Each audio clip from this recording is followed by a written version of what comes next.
So this is Les Weiler for That's My Entertainment, and I'm here with Giorgia Whigham, who plays Amy Bendix on the upcoming Netflix series The Punisher, which I don't mean to spoil the first episode for folks. You give a lot of other names, but I think before we nail it down to Amy. But can you talk a bit about getting the role and getting the audition? I understand some of the Marvel Netflix shows can be rather secretive. Yeah, yeah. No, it was extremely secretive. I got a self-tape, and oftentimes what they'll do is they'll switch the name of, the characters, and you don't really know too much about exactly what's going on. So it was actually really cool to make the tape and use whatever I wanted to use for, you know, uh, influence or, background ideas, backstory. So, and, there wasn't too much character description, so I really just got to add my own flair to it, and they responded, and it was amazing. And going into the screen test, John was there, and we just instantly clicked, and I was really honored to get the job because I worked really, really hard on it, even though, like I said, it was a lot of my own, very similar to me. So it was a lot of little quirks that I would add in just naturally, and there wasn't too much pressure on it. So yeah, it was an honor and really exciting when I got the job. Do you think that added any extra pressure to it? That it was a little bit more of you maybe than usual in the audition tape? No, I mean, it was the only nerves I had going into it was, just a little bit of backstory. One of the first people to ever give me any advice in Hollywood was this woman, Lorraine Mayfield, and she cast the show. And, when I was younger, I had a meeting with her, and it was just a general meeting of, I was like, what do I do? How do I go about this? This is the only thing I want to do. I don't want to go to college. And, she kind of gave me some advice. And I didn't see her for years after, and she was casting this. And, I told my acting coach, I was like, I need to just rock this tape, whether I get it or not. Like, this is the one thing that I just wanted to impress her a lot. So, yeah, there wasn't pressure with me adding my own little quirks to the tape, but it was more natural and fluid, if anything. So, When you talked about your chemistry with John, you both spend so much time in such high pressure situations throughout this whole season. yeah. I'm sure that chemistry, had to click and had to click fast. Yeah, yeah, it really did. It clicked the moment we met, to be honest. We just kind of, the conversation came super naturally, and we just got along so well. And, he was instinctually protective of me when I got the job, and, on set and off, because he knows my dad. So he was like, it's kind of that natural protectiveness was, I think it translated to screen really well. But also, we're just really close friends, and I love him to death. So that also, I think, added to the trust and the ability to just kind of have that back and forth banter and the little, mini little petty arguments. And, Amy's able to poke fun at him, and I feel like I'm in real life definitely able to poke fun at John, and I do a lot. So I think that was pretty evident. And yeah, so throughout the season, we just, everything was super fluid and natural, and there was a natural trust that came along with it. Everybody on the Marvel Netflix shows, even if they have a comic book counterpart, it can often change so much. The addition of Amy being a kind of street grifter, I love that about the character, and I especially how they bring it to a thematic head with trying to explain to Frank, that you always think you can win with force, but sometimes it's just the game. You just can't win the game. And the 3-card Monte scene. Yeah.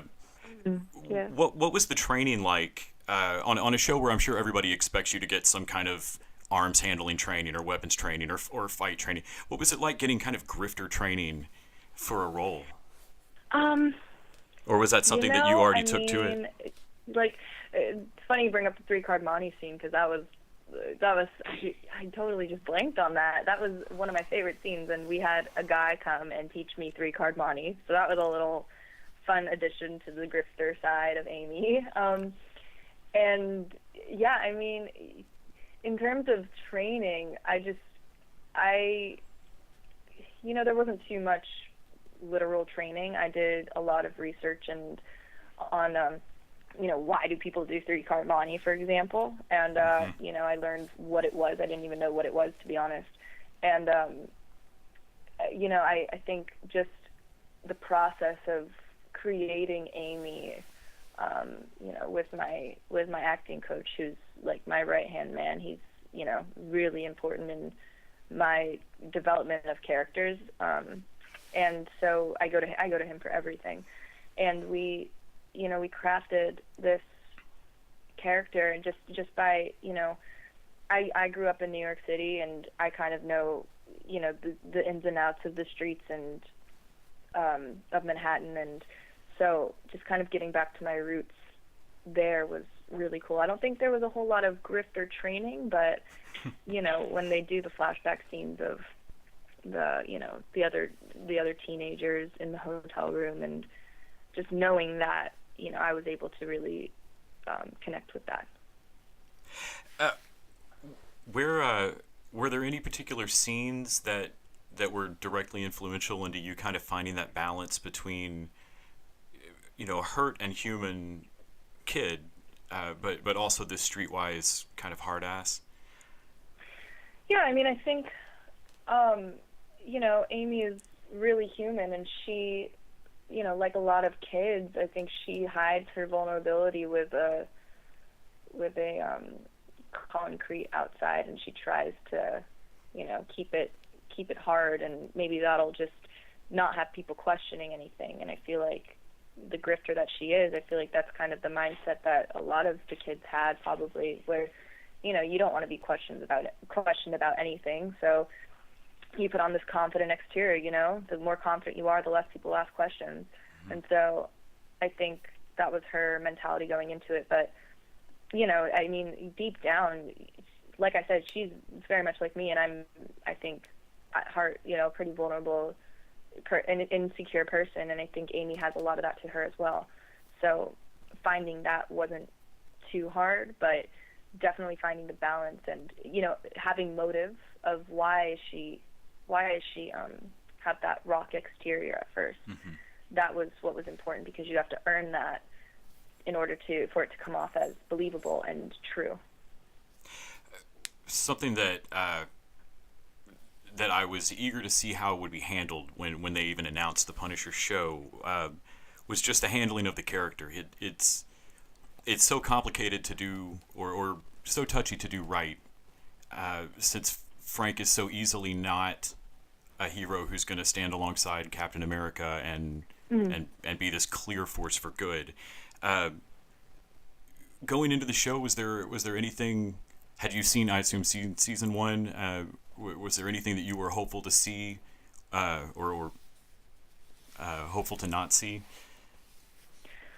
I mean, one of the things that drew me so much to the Punisher as a character is that he's grounded, and he's not a quote-unquote superhero. I know he's in the Marvel Universe, but he is.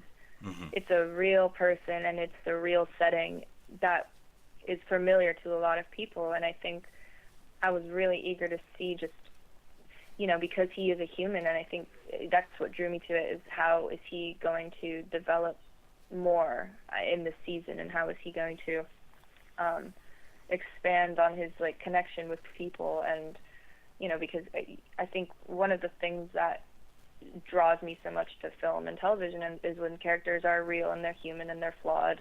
And so I was really eager to see that in season 2, and see that develop more. And thankfully, with my character, I got to not only see it, but also experience it. Do you think Amy sees Frank as a good guy or a bad guy? I think she sees him as... That's a good question. I don't really love John and I were talking earlier, and he said something, I don't really like to use the term good or bad. And I agree. I think that, like I said, Frank is very damaged and flawed, but he is human. And I think that Amy, whether he's, technically, quote unquote, a good or a bad person, bad guy, I mean, I think she thinks that he's a good person who does bad things.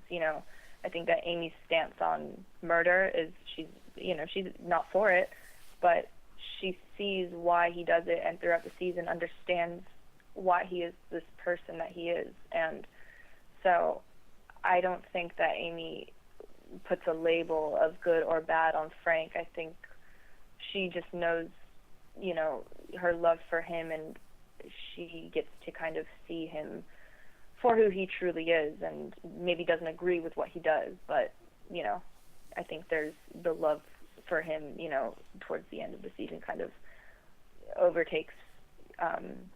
overpowers her opinion of, why does he do bad things. Yeah, I'd agree. It feels a bit like asking if John Wick is a good guy or a bad guy. Right. It's like, is Robin Hood bad because he steals from the rich? Right. But it's like, technically, yes, sure, but not really, It's kind of, it's hard to put into words, really. I can't thank you enough for taking the time out today to chat with me. Thank you so much. I really enjoyed seeing the show. Talking to you. And I've enjoyed getting to see what I've seen of the show so far. I think I'm on episode 8 of season 2. Oh, good. Oh my gosh. Yeah, I hope you enjoy it. Yeah, I'm really enjoying it so far. It surprised me. I was not a huge Punisher fan as a kid reading the comics, but like you say, there's something about it not existing in that so much that cartoon comic book universe. Yeah. That has made really the show's been really satisfying to watch. Especially in season 2, his bond with Amy has been a huge change with the show tone for me. Your characters really helped it work. Oh, good, man. I love hearing that. Thank you so much. Well, have a great rest of your day. Yeah, you too. Nice talking to you. Thanks.